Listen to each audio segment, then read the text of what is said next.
All right, let's dive into one of the most significant injuries we deal with in orthopedics, the femoral neck fracture. Now, making the diagnosis is usually pretty straightforward, but it's how we classify it that really dictates our entire treatment plan and, ultimately, how well our patient does. So let's get started. Take a look at this X-ray. It really drives the point home. This is an incredibly common injury, especially in our older patients. But the potential for devastating complications, things like non-union or avascular necrosis, is just massive. This is so much more than a simple broken bone. It's a direct threat to a person's mobility and their independence. And that's exactly why we have to get the classification right. The entire strategy, whether we decide to fix it with screws or go straight to a replacement, hinges on an accurate, evidence-based assessment right from the start. Making the right call here is absolutely critical. So here's our roadmap. We're going to start with the unique anatomy of the femoral neck. Then we'll walk through the two big classification systems, Garden, which is all about displacement, and Powell's, which focuses on biomechanics. We'll also dig into the critical hidden tilt that can predict failure, compare the goals of treatment, and then pull it all together into a modern algorithm. Okay, so what makes this particular fracture so tricky? Why is it so anatomically challenging? Well, it really all boils down to one thing. It's blood supply. You see, this is an intracapsular fracture. That means it's happening inside the joint capsule, which is exactly where the vital arteries that feed the femoral head are most vulnerable. The main player here is the medial femoral circumflex artery. When the fracture displaces, these vessels can get torn or kinked, cutting off blood flow. And that leads to avascular necrosis, or AVN. Basically, the bone dies. That risk of AVN is the ghost in the room that influences every single decision we make. To manage this risk, the classic approach surgeons have relied on for decades is the Garden classification. It's a system based entirely on how displaced the fracture is, as seen on a standard front-to-back, or AP, X-ray. The system lays out a really clear progression of instability. A type 1 is incomplete and stable, usually impacted in a valgus position. A type 2 is a complete break, but it hasn't moved out of place. Then we get to the unstable ones. Type 3 is partially displaced, and a type 4 is completely off, with absolutely no contact between the bone fragments. For a long time, the clinical application here was this simple binary split. The first and most important question was just, is it non-displaced, a Garden I or II, or is it displaced, a Garden 3 or 4? That single distinction traditionally dictated the entire surgical plan. And here's that conventional algorithm laid out. For those non-displaced fractures, the goal is always to save the patient's own hip joint, usually with internal fixation.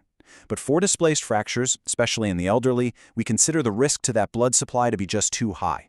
The goal shifts to getting them up and moving fast, and that means arthroplasty, or a hip replacement. But here's where it gets complicated. The evidence has shown us a pretty significant flaw in this simple non-displaced versus displaced model. There's a critical factor of instability that the standard AP view just doesn't always show us. And this leads us to the crucial question that has really shaped modern practice. If we go in and fix a so-called non-displaced fracture, why do we still see such an unacceptably high failure rate?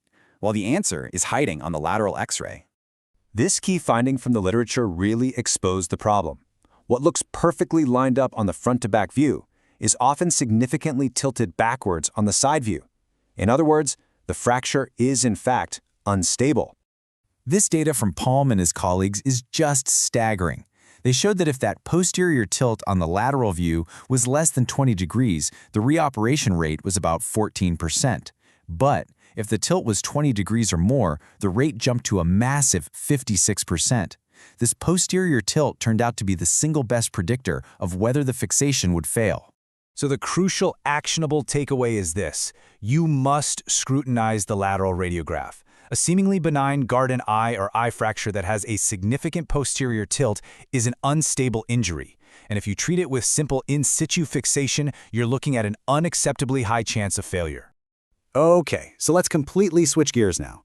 We've talked about instability in the elderly. Let's move to a totally different scenario, the femoral neck fracture in a young adult. This is usually a high-energy injury, and it demands a different way of thinking. You've got two completely different stories here. In an elderly patient, it's usually a simple fall on osteoporotic bone. In a young adult, it's high-energy trauma to strong, healthy bone. In this group, just looking at displacement isn't enough. The biomechanics of the fracture line itself become the most important factor. And this is exactly where the Powell's classification comes into play. Instead of just looking at displacement, Powell's measures the angle of the fracture line compared to the horizontal. This angle tells you what biomechanical force is dominating the fracture. Is it mostly compression, or is it being subjected to a lot of shear? So a Powell's type I has an angle less than 30 degrees. Normal body weight creates a compressive force across it, which makes it inherently stable. But as that angle gets steeper, moving to a type 2 and especially a type 3, that's more than 50 degrees, the dominant force becomes shear, and that creates a very biomechanically unstable fracture pattern. All right, so how do we pull all of this information together? The Garden type, the posterior tilt, the Powell's angle, to create a solid treatment algorithm. Well, the key is to first figure out what the goal of treatment is for that specific patient. The goals are fundamentally different. For an elderly patient, the main priority is immediate, reliable mobilization so we can avoid all the dangerous complications of being stuck in bed. Arthroplasty is fantastic for that.